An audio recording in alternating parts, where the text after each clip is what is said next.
नमस्कार, स्वागत है आपका फिफाना हिंदी क्लासेस के यूट्यूब चैनल पर। और इस क्लास में अपन पढ़ रहे थे पठन कौशल। तो भाषा के विभिन्न जो कौशल हैं उनमें पठन कौशल भी एक महत्वपूर्ण कौशल माना जाता है। पढ़ते समय, पढ़कर अभिव्यक्ति देते समय अनेक प्रकार से वाचन किया जाता है और उसमें अपन मोटे तौर पर इसको दो भागों में विभक्त करते हुए पढ़ते हैं, सहस्वर वाचन और मौन वाचन। तो सहस्वर वाचन को तीन भागों में अपनों ने बांटा था। एक तो आदर्श वाचन, इसके साथ साथ अनुकरण वाचन और इसके साथ साथ समवेत वाचन। तो पिछली क्लास में अपनों ने जो पठन कौशल है,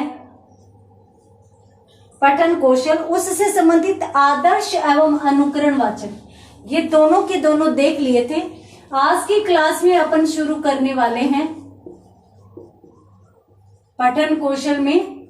आज की क्लास में अपन क्या शुरू करने वाले हैं? तीसरा कौशल, और वो कौन सा है? समवेत वाचन। समवेत वाचन। और ये किसका भेद है? ये सहस्वर वाचन का है। हालांकि अपन यूं भी कह सकते हैं कि शिक्षक कक्षा शिक्षण के दौरान अपने विद्यार्थियों से जरूरी नहीं है कि वो इस प्रकार से वो जोर से तेज आवाज में ही बुलवाए, वो मौन वाचन करने के लिए भी कह सकता है। तो समवेत का मतलब होता है सभी एक साथ। समवेत, सम का मतलब होता है समान रूप से, सभी एक साथ। तो यहां पर एक साथ वाचन जब करवाया जाता है तो उसको अपन समवेत वाचन कह सकते हैं। अब एक साथ मौन वाचन भी करवाया जा सकता है और एक साथ अभिव्यक्ति वाचन भी करवाया जा सकता है, यानी तेज आवाज में बच्चों को बोलने के लिए भी कह दिया जाता है। जैसे अगर अपन प्रार्थना की बात करें स्कूल में, तो वो समवेत वाचन ही होती है, सब लोग साथ मिलकर प्रार्थना करते हैं। तो उस प्रकार से भी हो सकता है। सामान्यतः ये जो समवेत वाचन है वो अभिव्यक्ति के पक्ष में ही लिया जाता है। मौन वाचन को समवेत वाचन में नहीं शामिल किया जाता, परंतु है तो एक तरीके से समवेत वाचन ही। तो इसके अंतर्गत अपन क्या समझते हैं, कौन कौन सी सावधानियां रखना आवश्यक है? सामान्यतः ये शिक्षक के द्वारा नहीं किया जाता, ये विद्यार्थियों के द्वारा ही किया जाता है। विद्यार्थी जब एक साथ तेज आवाज में किसी भी पाठ का वाचन करते हैं, किसी विषय वस्तु का वाचन करते हैं, तो वहां पर समवेत वाचन माना जाता है। अपन ये भी कह सकते हैं कि विद्यार्थी जब एक साथ वाचन करते हैं, या तो का छोटी क्लासेस में आपने भी किया होगा, एक बच्चा आगे बोलता था, पीछे पूरी की पूरी क्लास तेज आवाज में काउंटिंग बोलती थी, स्वर बोलती थी, व्यंजन बोलती थी। तो वो सारी की सारी चीजें किस में जाती है? समवेत वाचन में जाती है। तो अपनों ने तीन प्रकार के वाचन देखे। आदर्श वाचन शिक्षक करता है, उसके बाद अनुकरण वाचन विद्यार्थी करते हैं, और अनुकरण वाचन जब विद्यार्थी करते हैं तो अकेले करते हैं, व्यक्तिगत तौर पर करते हैं। समवेत वाचन सामूहिक रूप से छात्र जब वाचन करते हैं उसे अपन समवेत वाचन कह सकते हैं। इसकी सावधानियों को देखने से पहले अपन देखते हैं कि सभी विद्यार्थियों से जब शिक्षक कभी मौन, यहां पर मैं दोनों को शामिल कर रही हूं क्योंकि मौन वाचन में भी समवेत वाचन होता है, तो इसलिए कभी मौन तो कभी उच्च स्वर में यानी तेज आवाज में भावों के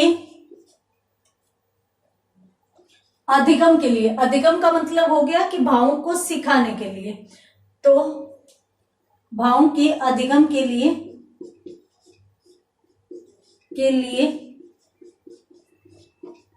समवेत वाचन करवाता है।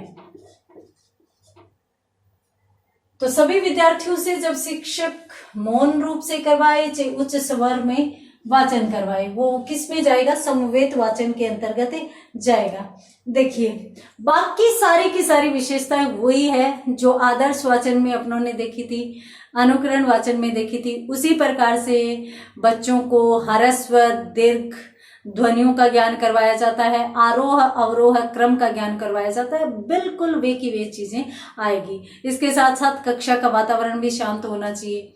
ऐसे नहीं हो कि विद्यार्थी अन्य विषयों पर चर्चा कर रहे हैं, सब बच्चे ध्यान ही नहीं दे रहे।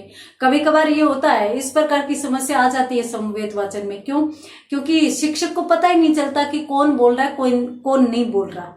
और कुछ बच्चे हैं वो विषय वस्तु का वाचन न करके और कुछ और ही बोलने लगते हैं। तो इस प्रकार से अपन यहाँ पर समझ सकते हैं कि इसके लिए आवश्यक रहता है। और क्या आवश्यक रहता है कि कक्ष का शांत वातावरण रखे और शिक्षक ध्यान दे कि कौन क्या बोल रहा है। तो अपन ये भी कह सकते हैं कि भाई पर्याप्त उतार चढ़ाव होना चाहिए। कक्षा का सारी की सारी चीजें वो आ जाएगी। एक तो अपन यूं कह सकते हैं शुद्ध उच्चारण। तो शुद्ध उच्चारण में वो सारी की सारी,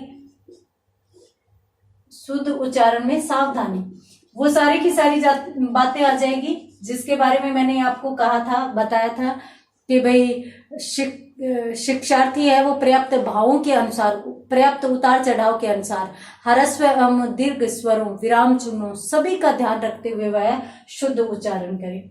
इसके साथ साथ कक्ष का वातावरण शांत, कक्ष का शांत वातावरण, ये चीज भी आ जाएगी इसमें। तो कक्ष का शांत वातावरण, शुद्ध उच्चारण में सावधानी, ये चीजें आ जाएगी। जल्दी से स्क्रीनशॉट लीजिए, फिर एक दो चीजें जो है वो भी आपको बता देते हैं, वो भी अपन देख लेते हैं। देखिए, एक दो चीजों में जो महत्वपूर्ण है, जो आदर्श वाचन में भी था, अनुकरण वाचन में भी था, उसको भी अपन देख लेते हैं। तो उसमें कौन कौन सी चीजें शामिल की जा सकती हैं, देखिए। अपन यहां पर कह सकते हैं कि भावों के अनुसार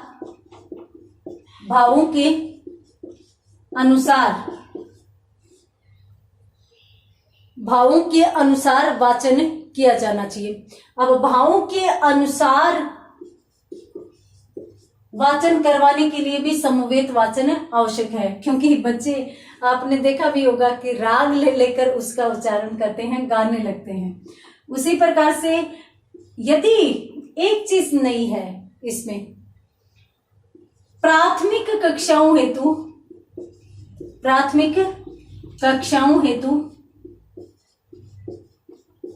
श्रेष्ठ।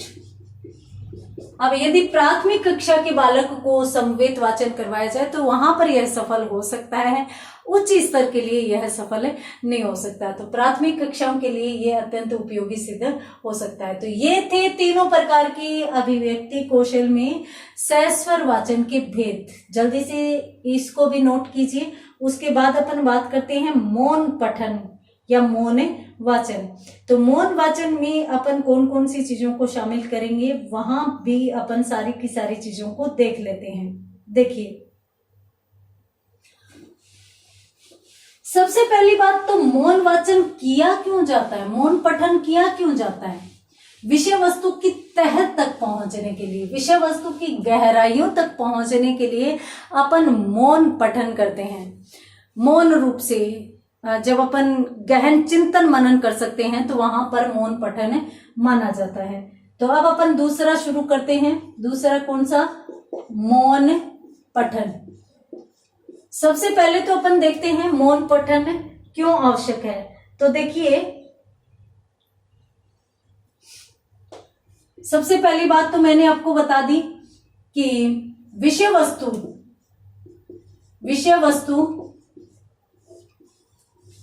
की गंभीरता तक, विषय वस्तु की गंभीरता तक पहुंचने तथा चिंतन मनन की क्षमता का विकास करने हेतु मौन पठन महत्वपूर्ण माना जाता है।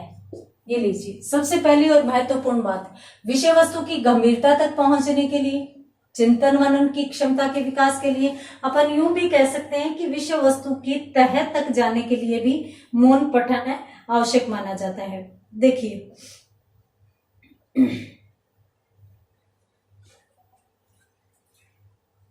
इस चीज को नोट कर लीजिएगा। इसके बाद यदि कोई सार गर्भित विषय वस्तु है या अपन यूं कहें कि कलिष्ठ विषय वस्तु है, तो उसको आप जोर जोर से पढ़कर आप कभी समझ ही नहीं पाएंगे। उसके लिए आपको शांत वातावरण चाहिए और आपको अकेलापन चाहिए। आप कभी कहते हैं ना, भी चुप हो जाओ, मैं एक गंभीर विषय का अध्ययन कर रही हूं या गंभीर विषय का अध्ययन कर रहा हूं, तो वहां पर गंभीरता के लिए आवश्यक है कि आप मौन पठन करें। तो इसलिए भी मौन पठन आवश्यक माना जाता है। अपन यहां पर कह सकते हैं कि सार गर्भित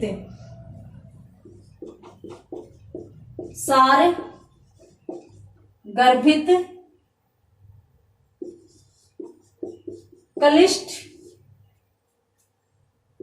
वह अध्ययन या अधिगम सामग्री के बारे में अपन बात कर सकते हैं। वह अधिक चिंतन वाली विषय वस्तु सार गर्भित हो यानी बहुत ही गंभीर बात हो, कलिष्ठ हो यानी कठिन हो, अधिक चिंतन वाली जो विषय वस्तु है उसका विषय वस्तु का मौन पठन ही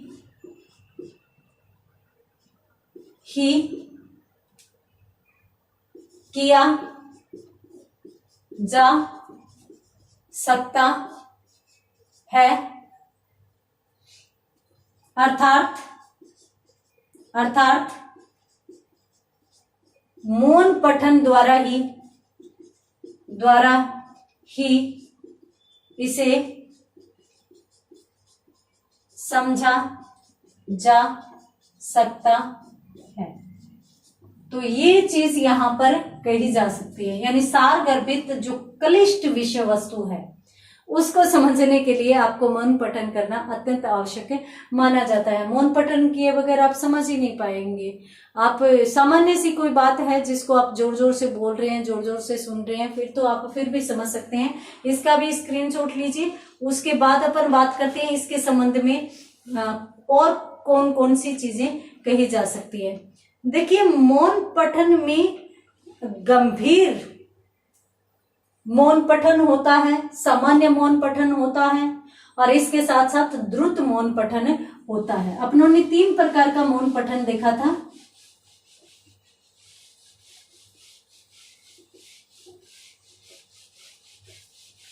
मौन पठन को 3 प्रकार के 3 भागों में अपनों ने बांटा था। सबसे पहले अपनों ने देखा था सामान्य मौन पठन। तो सामान्य मौन पठन में अपन सामान्य विषय वस्तु का अध्ययन करते हैं। सामान्य विषय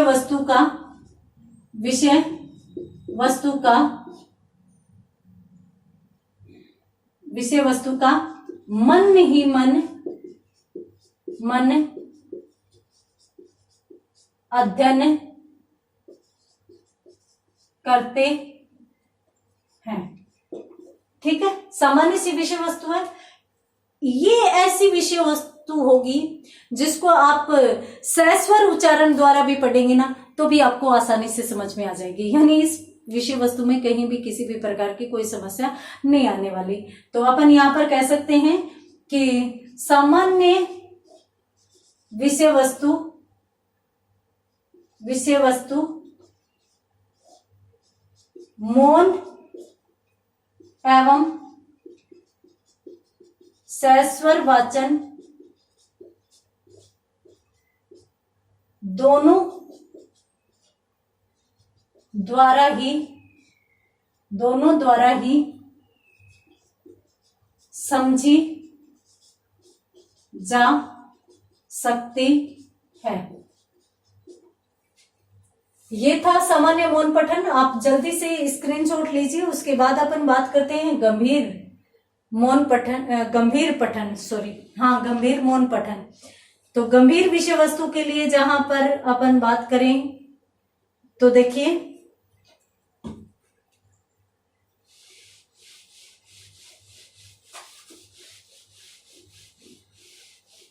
सबसे पहली बात तो गंभीर जो मौन पठन होगा, गंभीर मौन पठन, तो इसमें एक तो महत्वपूर्ण बात ये होगी कि जो विषय वस्तु होगी, विषय वस्तु वो होगी गंभीर। गंभीर का मतलब गूढ़ विषय का अध्ययन करना। दूसरी बात, इसमें अभी जो मैंने बताया था क्लिष्ट विषय वस्तु का अध्ययन इसी के अंतर्गत ही आएगा। क्लिष्ट का, गंभीर का, विषय वस्तु का अध्ययन इसी के अंतर्गत आएगा। सार गर्भित भी इसी के अंतर्गत शामिल की जाएगी। सार गर्भित विषय वस्तु का अध्ययन भी इसी के अंतर्गत किया जाएगा, अध्ययन किया जाएगा। इसके साथ साथ अपन ये भी कह सकते हैं कि भाई ये जो विषय वस्तु है ये इतनी गूढ़ होती है, इतनी गंभीर होती है कि इसे आप सहस्वर वाचन द्वारा समझ ही नहीं पाएंगे। इसके लिए आपको शांत वातावरण चाहिए। तो शांत वातावरण में अध्ययन, तो ये चीज आ गई इसमें, शांत वातावरण में ही अध्ययन इसका संभव है गंभीर विषय वस्तु का। और इसके साथ साथ अपन यूं भी कह सकते हैं कि गहन अध्ययन, गहन अध्ययन का क्या मतलब हुआ, गूढ़ अध्ययन, इस प्रकार का अध्ययन कि आप उस विषय वस्तु में इतने अधिक डूब जाओ कि आपको पता ही नहीं चले कि आपके आसपास कौन है, आपके आसपास कौन सा कार्य हो रहा है, कौन सी बातें हो रही है। तो वहां पर आप गहन अध्ययन करते हो। तो गंभीर मौन पठन के लिए, गंभीर विषय वस्तु के अध्ययन के लिए आपको गहन अध्ययन की अत्यंत आवश्यकता रहेगी। तो आप इसका भी स्क्रीनशॉट लीजिए। उसके बाद अपन बात करते हैं तीसरे मौन पठन की, और तीसरा कौन सा है, द्रुत मौन पठन। तो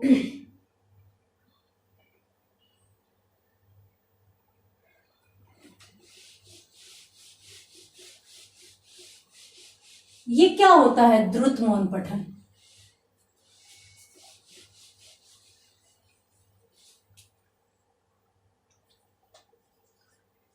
देखिए, द्रुत का शाब्दिक अर्थ एक तो लंबा होता है, इसके साथ साथ अपन जल्दी में भी ले सकते हैं। तो यदि आप किसी विषय वस्तु का जल्दी जल्दी अध्ययन करना चाहते हो तो भी आप मौन रूप से जल्दी जल्दी अध्ययन करेंगे, तो वहां पे द्रुत मौन वाचन कहा जाएगा।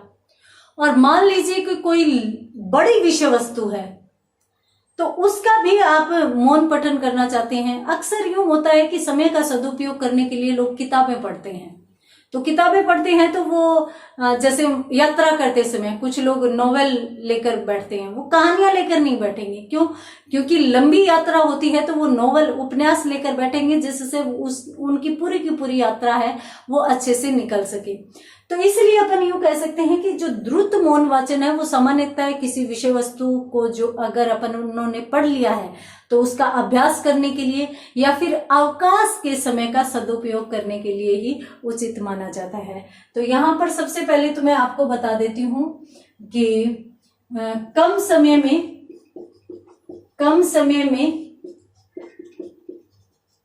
अधिक विषय वस्तु का अध्ययन करना।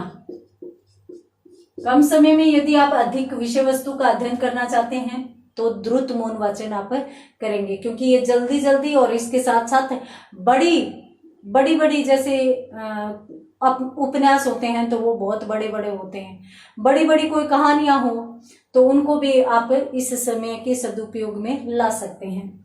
तो इसमें और कौन कौन सी चीजें होंगी, एक तो पढ़ी हुई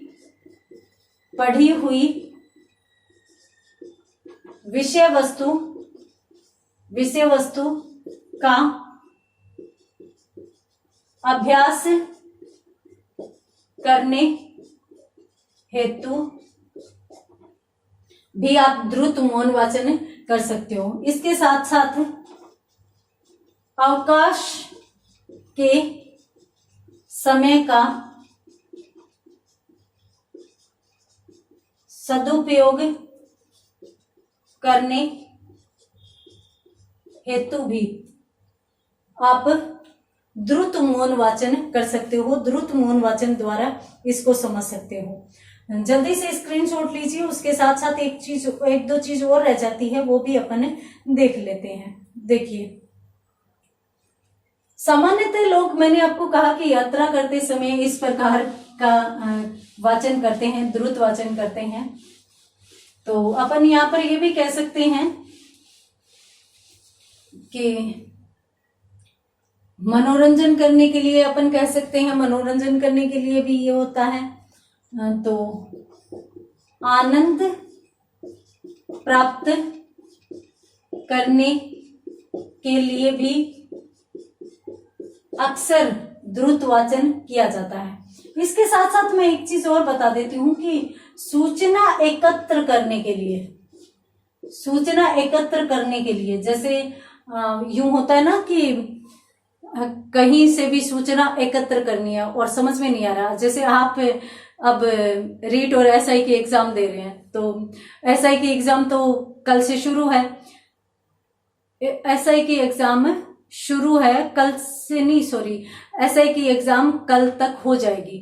तो यहाँ पर जब अपन देखते हैं कि भाई एसआई की एग्जाम हो रही है, मान लीजिए कि आज आपकी एग्जाम होने वाली है, तो आप क्या करेंगे कि विषय वस्तु को जल्दी जल्दी, कोई दिमाग में प्रश्न आ गया और वो प्रश्न मिल नहीं रहा, तो आप जल्दी जल्दी बड़े से बड़ा जो टॉपिक है ना उसमें से भी आपको उस प्रश्न को ढूंढना है, तो आप जल्दी जल्दी उसका वाचन करेंगे और उस सूचना को प्राप्त करने का प्रयास करेंगे, उस प्रश्न के उत्तर को हासिल करने का प्रयास करेंगे। तो यहाँ पर अपन ये कह सकते हैं कि सूचना एकत्र करने के लिए भी आप क्या करते हैं, द्रुत मौन वाचन करते हैं। तो इस प्रकार से यहाँ पर अपनों ने देखा कि भाई पठन दो प्रकार से किया जाता है, सस्वर पठन भी होता है, मौन पठन भी होता है। सस्वर पठन 3 प्रकार का, आदर्श, अनुकरण और समवेत, और उसी प्रकार से मौन पठन भी 3 प्रकार का। कौन कौन सा मौन पठन 3 प्रकार का कौन कौन सा होता है? एक तो अपनों ने देखा सामान्य मौन पठन, गंभीर मौन पठन और उसके साथ साथ द्रुत मौन पठन। तो इसका भी स्क्रीनशॉट लीजिए, उसके बाद अपन बढ़ते हैं आगे। देखिए,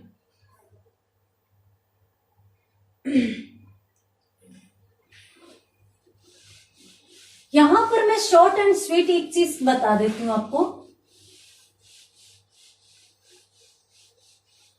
देखिए, पठन कौशल की विकास की विधि कौन सी हो सकती है? पठन कौशल के विकास की विधि। पठन कौशल के विकास की कौन कौन सी विधियां हो सकती है? उसमें यदि अपन देखें तो देखिए 4 प्रकार की विधियां होती है। एक तो वर्ण विधि, दूसरी होती है पद विधि,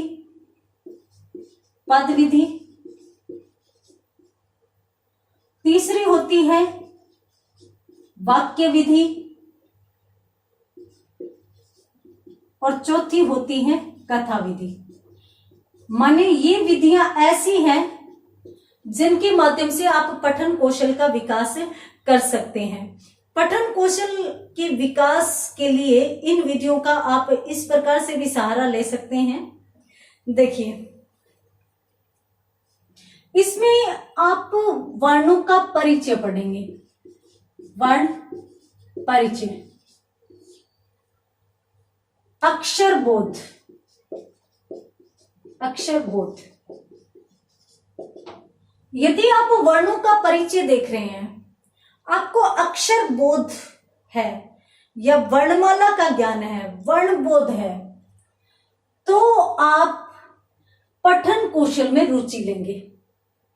तो इसके लिए आवश्यक है कि सबसे पहले वर्णबोध विधि का प्रयोग किया जाए, अक्षर बोध विधि का प्रयोग किया जाए, वर्णमाला के एक एक वर्ण का परिचय ज्ञान करवाया जाए। यदि आपने विद्यार्थियों को इससे संबंधित ज्ञान प्राप्त करवा दिया या ज्ञान प्रदान कर दिया, तो बच्चे इसमें रुचि लेने लगेंगे। इसमें क्यों रुचि लेने लगेंगे? क्योंकि उनको इन चीजों का ज्ञान है। यदि आपको कोई विषय वस्तु के संबंध में कुछ ज्ञान ही नहीं है, मान लीजिए आपको इंग्लिश में कुछ भी नहीं आता और आपको ये कह दिया जाए कि ये पाठ आपको पढ़ना है और इंग्लिश टू इंग्लिश पढ़ना है, तो वहां पर आपको रुचि नहीं आएगी। तो इसलिए आपको वर्णों का ज्ञान आवश्यक है। और इसके साथ साथ जो वर्ण समूह है, वर्ण समूह है, उसका ज्ञान। देखिए, वर्ण समूह क्या कहलाता है? शब्द कहलाता है। और यदि अपनों ने शब्दों को किसी वाक्य में पिरो दिया तो वह क्या कहलाएगा? पद कहलाएगा। तो इनका जो वर्ण ज्ञान है, वर्ण ज्ञान है, तो वो सारा का सारा किसमें? पदों में। पदों में वर्ण किस प्रकार से प्रयोग में लाए जाते हैं, ये ज्ञान होना बालक को अत्यंत आवश्यक है। यदि इस प्रकार का ज्ञान बालक को है तो बालक पद विधि में या पद के माध्यम से भी, पदों के अध्ययन के माध्यम से भी पठन कौशल में रुचि लेने लगेगा। अब पद कौशल हो गया। पद कौशल के बाद बालक को वाक्य का ज्ञान होना चाहिए। वाक्य ज्ञान होगा, वाक्यों के अर्थ का ज्ञान वह प्राप्त कर पाएगा। यही पता नहीं होगा कि किस प्रकार का वाक्य किस किस प्रकार का अर्थ दे सकता है, तो वहां पर फिर बच्चे को समझ में नहीं आएगा और वह पठन कौशल में रुचि नहीं लेगा, वह पढ़ ही नहीं पाएगा। कथा विधि, यह तो एक बहुत ही रुचिकर विधि है, जिसमें आप चित्र के माध्यम से कोई कथा को सुना, चित्र के माध्यम से किसी कथा या कहानी को सुना सकते हैं, या फिर चित्र के माध्यम से कथा कहानी सुनाना, या फिर सीधे कथा सुनाकर भी आप पठन कौशल का विकास कर सकते हैं। यदि विद्यार्थी कहानी में सबकी रुचि होती है, तो यदि आप कहानी के माध्यम से और बड़े बड़े अक्षरों एवं वर्णों का ज्ञान बच्चों को करवाते हो, बड़े बड़े शब्दों का ज्ञान करवाते हो, तो कहानी के माध्यम से, कहानी में रुचि है तो वो उनको पकड़ भी लेंगे, उनको समझ भी लेंगे।